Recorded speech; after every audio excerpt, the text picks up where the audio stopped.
듣는 대로 심판하노니 했는데 이 듣는 대로 시제가 현재입니다. 현재라는 것은 계속해서 그런 일이 반복되고 있다는 것을 나타내고 있습니다. 반면에 유대인들은 하나님의 뜻을 적극적으로 구하는 자세가 없었습니다. 그들은 율법을 범하지 아니하려고 안식일에도 할례를 행했습니다. 오늘 23절에 보니까 안식일에도 그렇게 할례를 행했다 그랬는데, 그런데 예수님이 안식일에 사람의 전신을 건전하게 한 것, 즉 병자를 고쳐준 것 가지고 안식일을 범했다라고 그렇게 노하여 시비를 걸었습니다. 하나님의 뜻이 어디에 있는지를 적극적으로 구하였다면 안식일 날 할례하는 것 못지않게 안식일 날 병자를 고치고 생명을 살리는 것, 이것이 하나님이 창조를 완성하시고 난 후에 안식하셨던 그 안식일의 그 목적에 합당하다는 것을 알았을 것입니다. 그래서 예수님께서는 외모로 판단하지 말고 공의롭게 판단하라 했습니다. 그것들 어떤 행동하는 거 이렇게 그런 것이 아니라 그 속에 들어있는 중심, 그것을 하나님의 기준에 맞게 바로 판단하라, 그렇게 말씀을 하시는 것입니다. 그래서 예수님의 관점에서 볼 때는 이 유대인들은 열심히 율법을 지킨다고 하는데 19절에 모세가 너에게 율법을 주지 아니하였느냐? 너희 중에 율법을 지키는 자가 없도다. 예수님 보실 때는 그들은 그냥 자꾸대로 그냥 행동을 할 뿐이지 율법을 주신 하나님의 뜻, 그것은 구하지 않는다는 거죠. 그 하나님의 뜻을 행하려고 하는 마음은 없다는 거죠. 그래서 아무도 율법을 지키지 않는다, 이렇게 판단을 하시는 것입니다. 그래서 이 예수님하고 이 유대인이 대별이 됩니다. 하나님의 뜻을 구하는 자세, 그것이 반드시 필요하고, 그럴 때에 그 하나님의 뜻을 열심히 구하고 그것을 통해서 하나님 기쁘시게 하려고 하는 이 순종하는 마음이 있을 때에 하나님께서 민감하게 계속해서 분별력을 주시는 것입니다. 하나님의 뜻을 행하고자 하는 자세는 다름 아니라 순종하는 자세죠.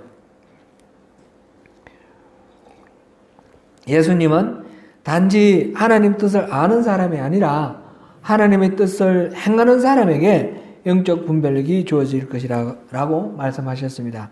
요한복음 14장 보겠습니다. 14장 21절 보시겠습니다.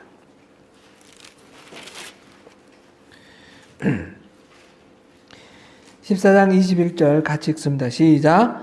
나의 계명을 지키는 자라야 나를 사랑하는 자니 나를 사랑하는 자는 내 아버지께 사랑을 받을 것이요 나도 그를 사랑하여 그에게 나를 나타내리라. 아멘. 나의 계명을 지키는 자라야 나를 사랑하는 자다, 그렇게 말했습니다. 누가 주님을 사랑한다고요? 주님의 계명을 지키는 자가 바로 주님을 사랑합니다. 주님을 사랑하는 자에게 주시는 축복이 세 가지가 나와 있습니다. 하나는 뭐죠? 하나님이 그를 사랑하신다는 거고, 또 하나는 뭡니까? 예수님이 그를 사랑한다는 겁니다.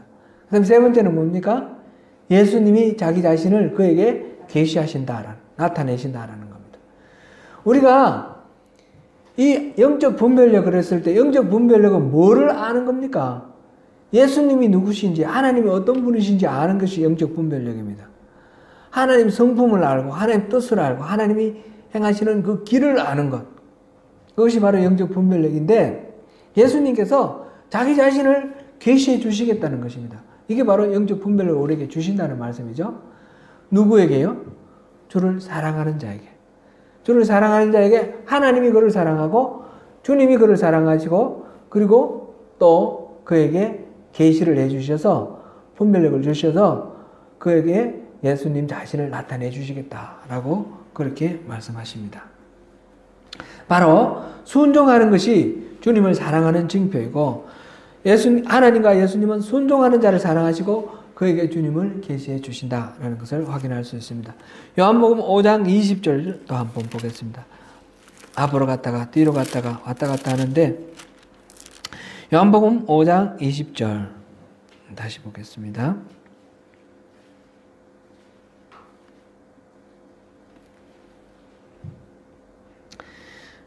시작. 아버지께서 아들을 사랑하사 자기가 행하시는 것을 다 아들에게 보이시고 또 그보다 더 큰 일을 보이사 너희로 놀랍게 여기게 하시리라. 하나님은 왜 예수님에게 자신이 하시는 일을 다 보여주셨습니까? 사랑하셨기 때문입니다. 아들을 사랑하시기 때문입니다. 그러면 하나님은 왜 아들 예수님을 사랑하셨습니까? 다르게 표현하면 예수님은 어떻게 하나님의 사랑 안에 머물러 있었습니까? 그것이 요한복음 15장에 나옵니다. 15장 다시 보겠습니다. 15장 9절 10절 읽겠습니다. 9절 10절 시작. 아버지께서 나를 사랑하신 것 같이 나도 너희를 사랑하였으니 나의 사랑 안에 거하라. 내가 아버지의 계명을 지켜 그의 사랑 안에 거하는 것 같이 너희도 내 계명을 지키면 내 사랑 안에 거하리라. 예수님이 어떻게 아버지의 사랑 안에 거했다고요? 아버지의 계명을 지켰습니다. 우리는 어떻게 하면 하나님의 사랑 안에 거할 수 있습니까? 하나님의 계명을 지키는 겁니다. 어떻게 하면 예수님의 사랑 안에 거할 수 있습니까?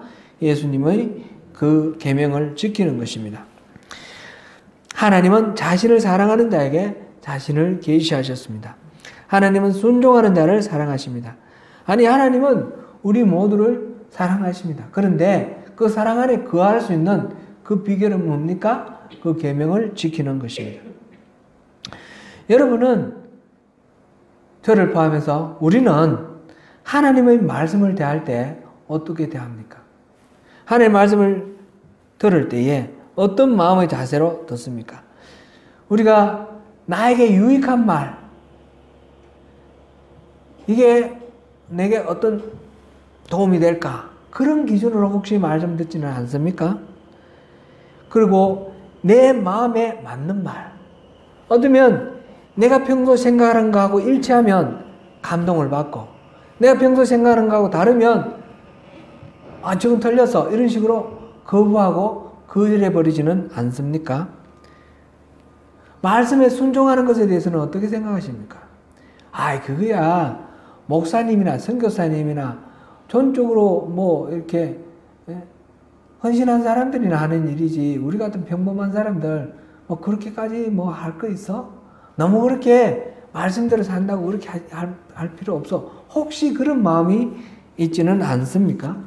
순종은 누구에게 해당되는 것입니까? 성경에 나오는 이 말씀은 어떤 기준 위에 도달한 사람에게 주신 말씀입니까? 아니면 믿는 모두에게 주신 말씀입니까? 그렇습니다. 사랑하는 성도 여러분, 말씀은 우리 모두에게 주신 말씀입니다. 그리고 이 말씀은 우리에게 지식을 일깨워주거나 또는 우리 마음에 감동을 줄 목적으로 주시는 말씀이 아닙니다. 물론 하나님을 아는 지식에 많이 유용합니다. 그리고 우리가 말씀을 통해서 감동을 받습니다. 그러나 이 유용함이나 감동은 어디까지나 결과이지 그것이 목적이 될 수는 없다라는 것입니다. 목적은 무엇입니까? 그것은 우리로 하여금 순종하라고 말씀을 주시는 것입니다. 순종할 때 우리 삶이 변화되라고 말씀을 주시는 것입니다. 말씀의 목적은 순종 그리고 우리 삶의 변화입니다. 선포되는 말씀에 순종할 때 우리를 향하신 하나님과 주님의 사랑 안에 우리가 거할 수 있습니다. 하나님은 그런 사람에게 자신을 계시하십니다. 영적 분별력은 하나님의 말씀을 듣고 그 뜻을 행하고자 하는 자세를 가질 때 받게 됩니다. 그 복을 다 누리시는 저와 여러분 되시기를 축원합니다. 기도하겠습니다.